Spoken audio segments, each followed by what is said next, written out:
السلام عليكم ورحمة الله وبركاته متابعيني الأعزاء.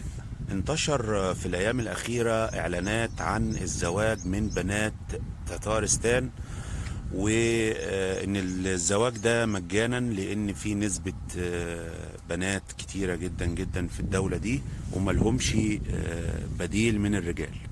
أولا قبل ما نخش في الموضوع لازم نعرف هي إيه دولة تتارستان أو تترستان. دي دولة صغيرة في روسيا وهي لها حكم ذاتي ولكن تتبع الاتحاد الفيدرالي الروسي، والديانة الأولى فيها هي الإسلام.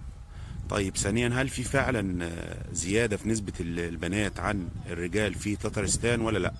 أولا الإحصاءات بتقول إن كل 1100 بنت بيقابلها حوالي تقريبا 1000 من الذكور، يعني نسبة واحد وصابع، يعني كل ست لها راجل وصابع.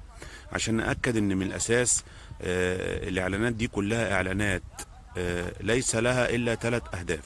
اول شيء يا اما عايزين يلموا مشاهدات، تاني شيء يا اما بينصبوا عليك لحد ما تروح تترستان وبعدها هيتم تجنيدك الى اوكرانيا.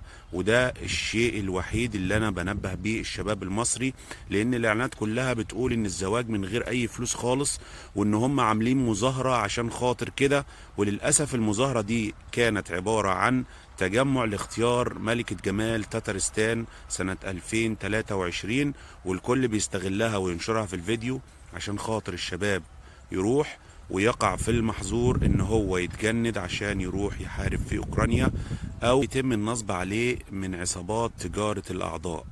يا ريت نخلي بالنا، ويا ريت تشارك الفيديو عشان غيرك يعرف. وحذاري حذاري من اعلانات الزواج من دولة تترستان. شكرا لكم.